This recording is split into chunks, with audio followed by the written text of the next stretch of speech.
Welcome back. So now we get all the points from the Google Earth Pro. So all we need to do is right now is to import them into the QGIS. But one important step we have to do before import them, these these point has to be all the point have to be in the Excel format, and this Excel format has to be saved as a CSV format file. So all we need to do is go to the file, save as, then browser,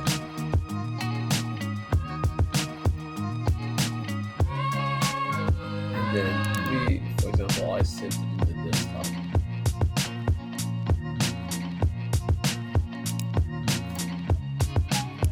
desktop, and call them points.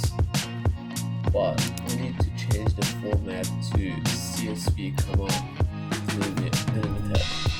So once you choose that format, this is the format that QGIS recognized once you import them.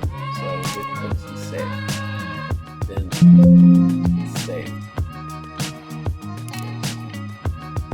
Alright, so now we have got the points in.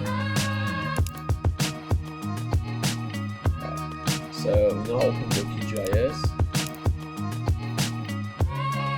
In QGIS, all you need to do is to go on the top layer, add layer, because points are a layer in QGIS, and go to the add delimited text layer. In this windows, you need to give the direction of your file, which is point on desktop.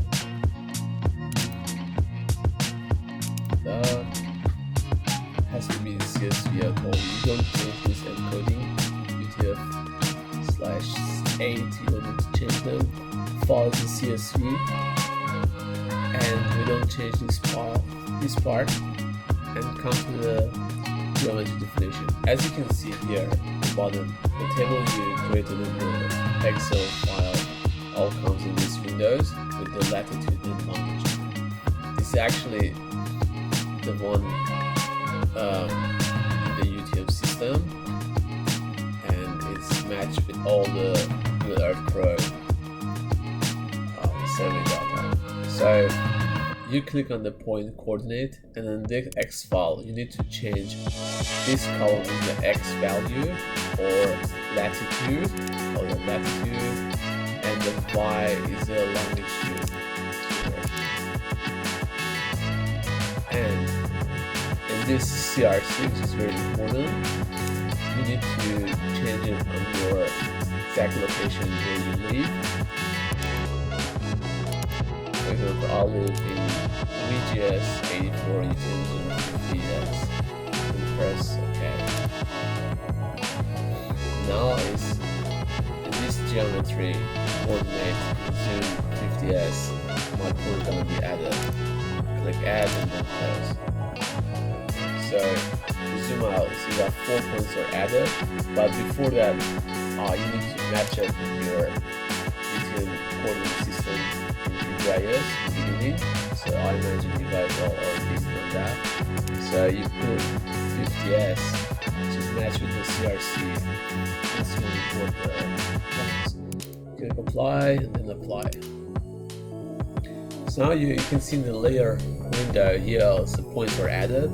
All you can do also, you can a little bit play with them and put some label on top of that, and then click the symbols whatever you like. So you go to, once you right click on the properties and get the label, you choose the label.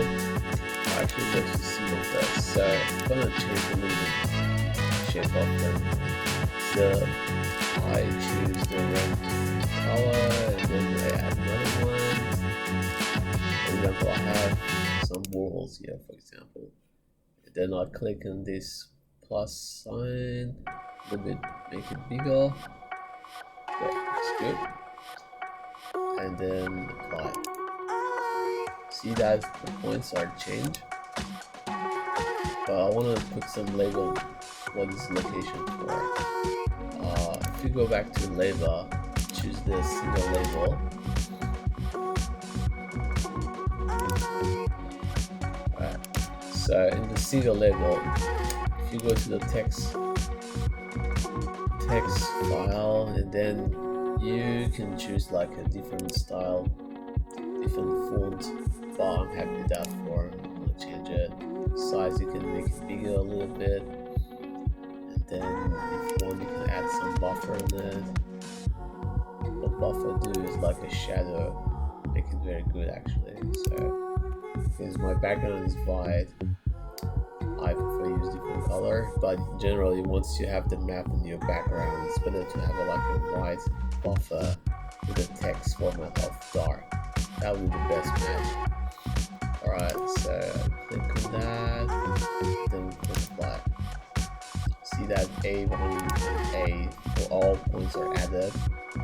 The right coordinate, you can give them to client or whatever you want. Survey, whoever wants to go to the field, this coordinate exactly match the coordinate people who wants to work on the field.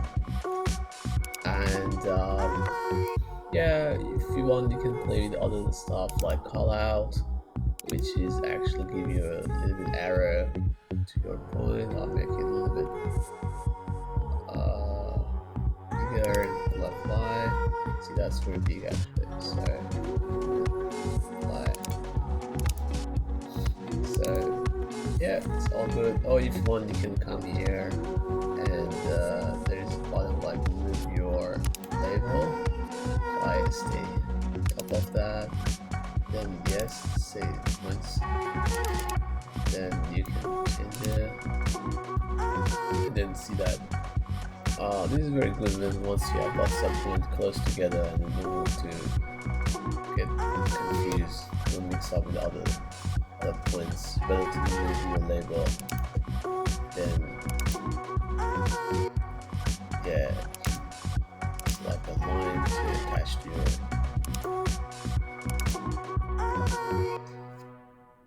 Alright guys, thank you so much for watching this video. I hope you enjoyed this video. On next video, I'm gonna show you guys how to have a geometry background and how can we add map to the map canvas in the background. Thank you. Bye.